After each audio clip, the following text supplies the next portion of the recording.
The woman no one recognized stepped out of the dusty utility truck like she had walked through the desert itself. The air at 1842 hung in that strange in-between light where dusk turns everything copper and the wind. Steady at 7 knots from the east, pushed fine sand across the concrete.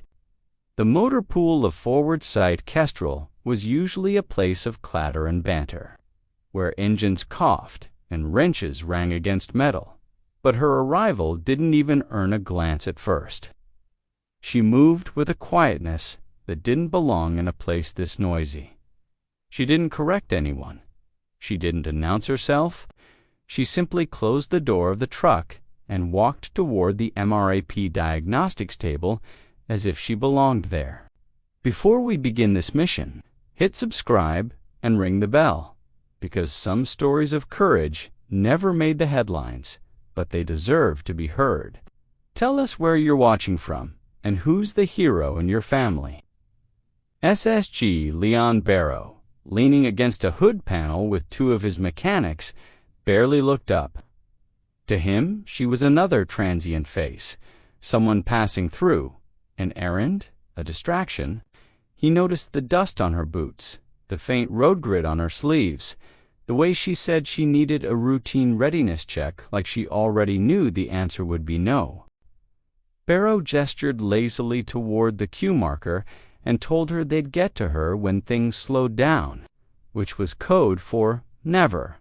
She nodded once, patient, but her eyes had already taken in the entire layout of the bay, the personnel, the readiness state, the gaps in security posture. She seemed to catalog everything without moving her head. CPL Tessa Ruiz, the youngest in the bay, and the one responsible for the encrypted ident scanner, glanced at the newcomer. Ruiz offered to run the ident quickly, mostly out of habit. But when the woman handed over her card, the surface felt strangely warm, as if recently held in a tight grip. Ruiz slid it across the scanner, expecting the usual yellow clearance band. Instead, the terminal blinked. Words she'd never seen lit up across the display. Spectre, actual off-level red, call grade. The bay fell silent as the terminal chimed its notification across the internal network. The ident alert was unmistakable. It wasn't just a high rank. It was a name that carried operational gravity. Ruiz's breath caught as she looked at the woman, who remained perfectly still, as if she expected this moment and had waited for it. Before Barrow could speak, the woman took back her ident card with a steady hand. "Colonel Mara Ilias," she said. Her voice carried no boasting, no defensiveness, just truth. "I need immediate access to your vehicles and your perimeter readouts. There's no time to rebrief me on your protocols. Your motor pool to 1, correct?" Barrow straightened, as if pulled upward by a rope. His eyes flicked to the frozen mechanics around him. He swallowed the reply he would have given anyone else. "Yes, ma'am," he managed. The casual bravado was gone. Mara stepped past him and pointed toward the sensor grid monitors near the back wall. "Your line ecosystem has a dead zone on the eastern ridge about 600 meters out. Something is moving into that gap." Ruiz blinked. "Nothing's tripping the sensors." "It won't," Mara said. "They're using the wind to cover their approach. The pattern matches an infiltration vector flagged by Falcon Ops this morning." She looked at the monitors as if she'd studied them for years. "Check the microdrift in your thermal layer." Ruiz refreshed the feed. Faint static jittered across one square of the gridded disturbance, so subtle no one would have noticed on a normal evening. But it wasn't a normal evening anymore. "Gate 6 just signaled a brief loss of comms," Mara continued. "That's not an equipment error. That's interference." Barrow's voice came out hoarse. "Ma'am, are we under threat?" "We will be." Mara didn't raise her tone, but the certainty in her words felt like a weight on the air. And you are the closest team with vehicles capable of rapid repositioning. We need to lock this site down and prepare to mobilize. Barrow gave the order before realizing he had spoken.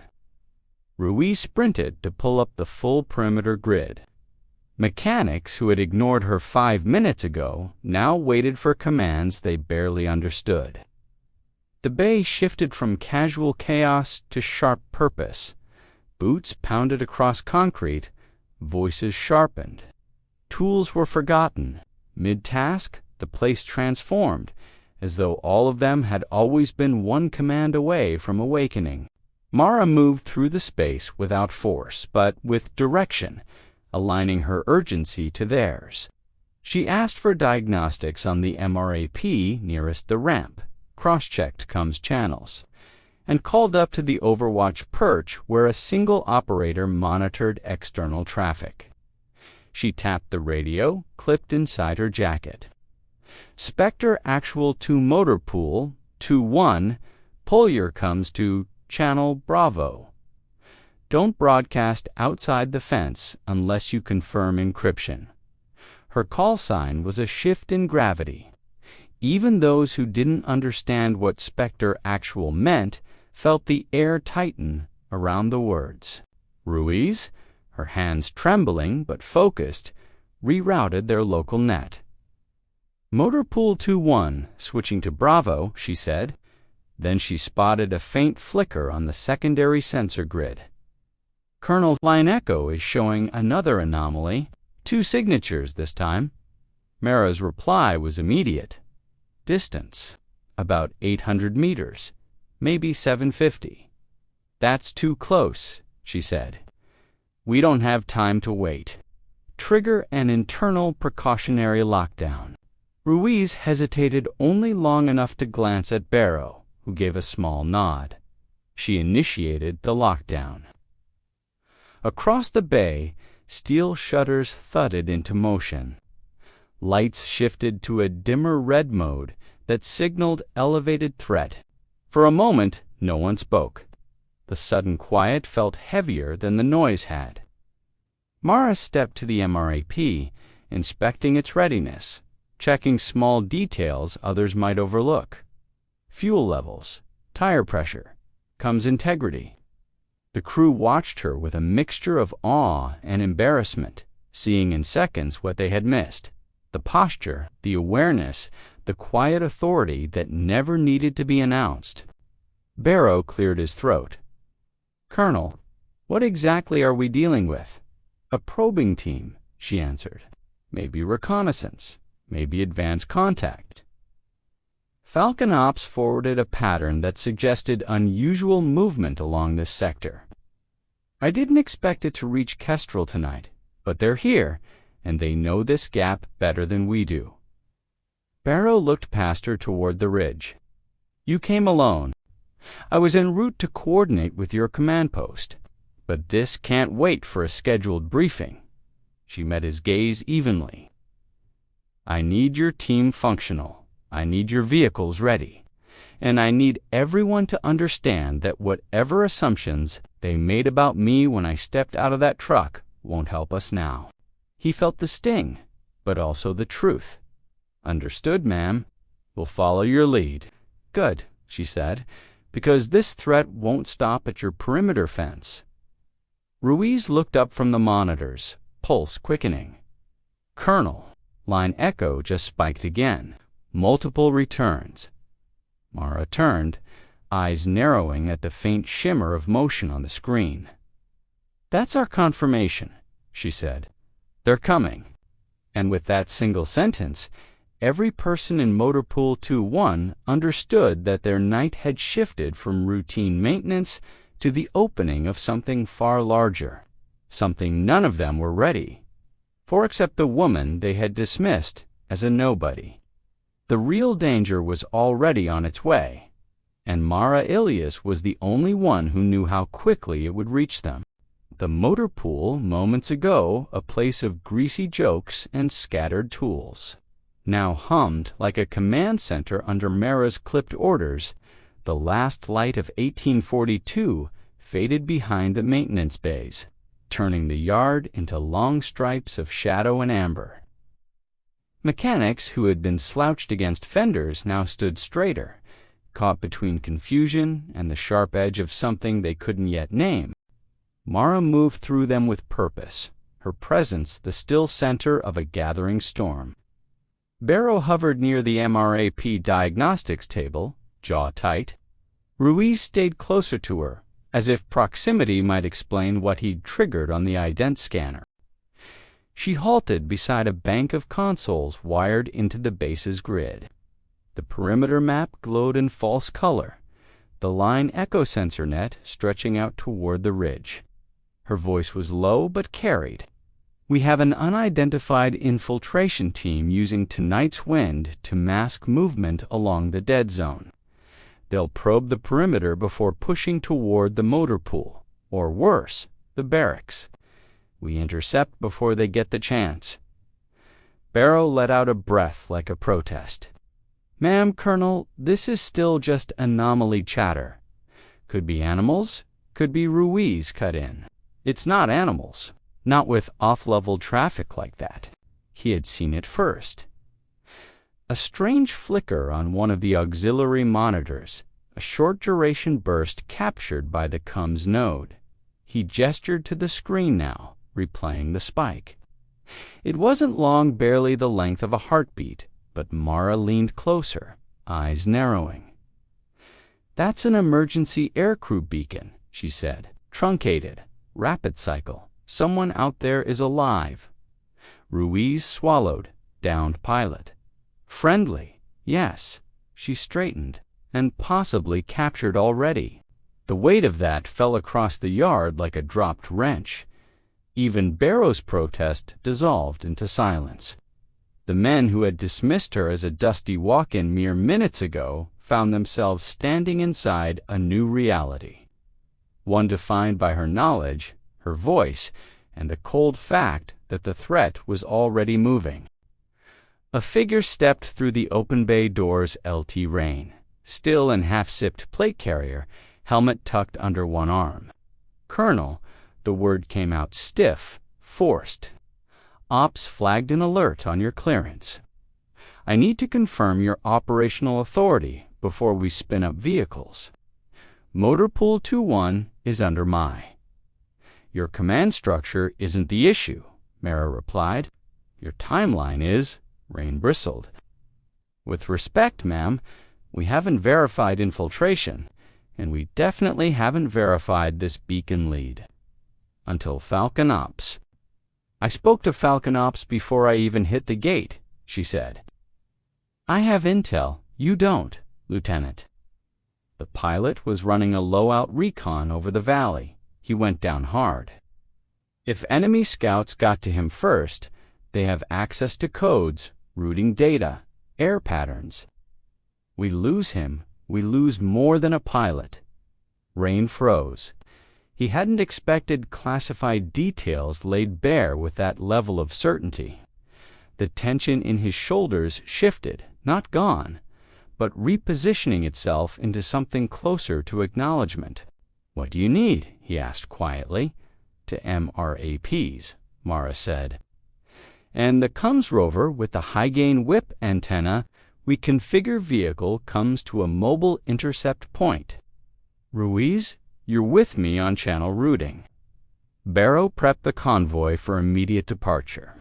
Slew thermal cams to grid 23B, slope angle 14 degrees, thermal drift +2 Celsius.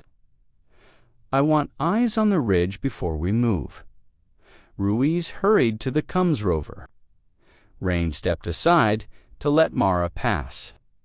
Barrow rubbed a hand over his face and muttered, "Copy traffic," before jogging toward the nearest MRAP. As they divided, the drone monitor flickered to life. A hum vibrated through the workstation as the feed locked to its assigned grid. Blurred thermal shapes crawled across the incline, to many, moving too cleanly, too fast. Colonel Ruiz said, confirming multiple heat signatures. 4, no, 5. Closing distance. How far? She asked. He zoomed in, adjusting gain. Within a kilometer, maybe 800 meters. Their timeline collapsed like a folding scaffold. Every assumption about prep time dissolved.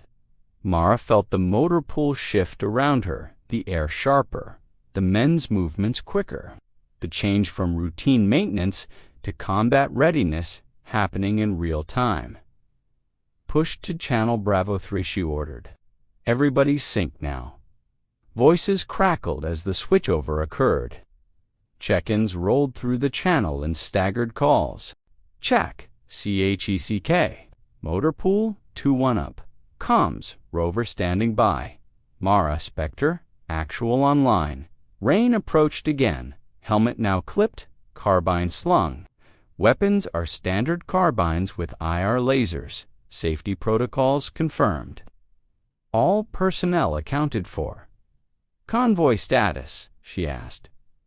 Both MRAPs warming, rover ready, teams loading gear. The wind picked up, tugging at tarp covers and carrying the smell of fuel and dust. Mara stepped toward the lead MRAP as Ruiz joined her, still winded from the sprint between stations. We're good on comms, he said. Routing complete. Then we move, she replied.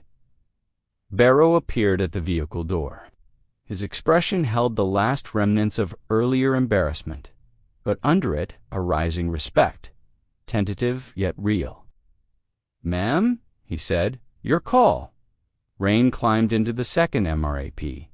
The engines rumbled to life, blending with the thrum of distant drones overhead.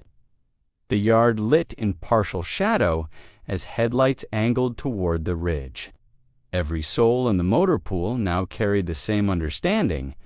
Whatever waited out there, it wasn't hypothetical. It was coming. Mara scanned the perimeter one last time, watching the thermal shapes advance, their movements coordinated, deliberate. She felt a flash of dread, brief but honest, before she locked it away behind the weight of responsibility. Mount up, she said.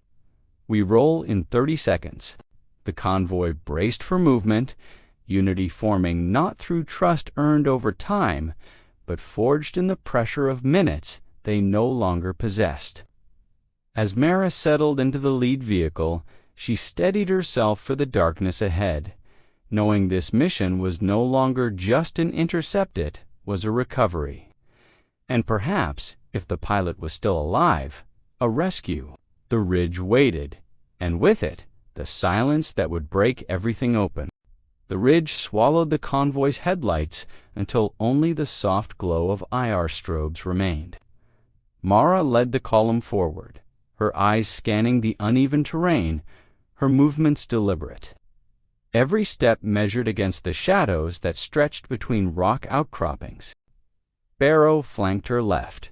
Rain covered the right, both moving with tension etched into their posture, each aware of the unseen eyes watching them from the ridge above. The air was sharp and cold, carrying the faint scent of dust and pine as moonlight traced long silver lines across the convoy.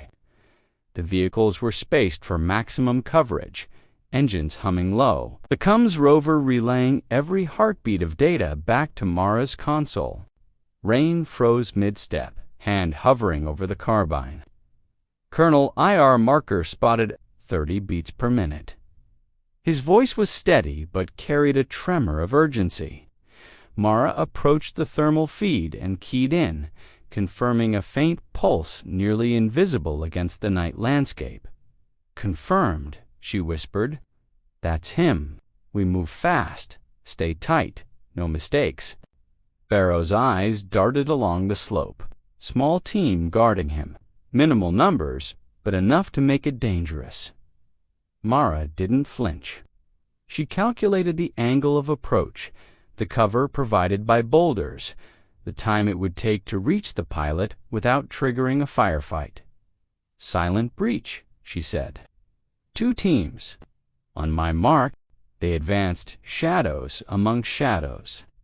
Mara motioned with a flick of her hand. Barrow and Rain adjusted positions. The pilot's IR marker pulsed steadily now, 30 beats, weak but alive. Mara's mind ran through contingencies, suppression zones, flanking patterns, extraction vectors. Every decision mattered. Every second counted. A glint under the moonlight caught Mara's Aja tripwire stretched to taut to ignore. A faint click echoed, and she froze, heart pounding. Tripwire, contact imminent, she shouted. Gunfire erupted instantly, cracking across the rocks, bullets ricocheting in rapid staccato. Mara dropped low, rolling toward cover while scanning the ridge. Spectre actual, go loud. Rain, shift left. Barrow, suppressive flanks now. Her orders cut through the chaos. Spotlights from the MRAPs illuminated enemy positions, disorienting the small team. Mara coordinated every controlled burst, ensuring the pilot's safety. Rain's IR laser traced arcs across the ridge, while Barrow's carbine covered their left flank. Seconds stretched taut, then snapped the hostiles, scattered. Mara moved swiftly, shielding the pilot, tangled in harness and trembling. "I've got him," she murmured.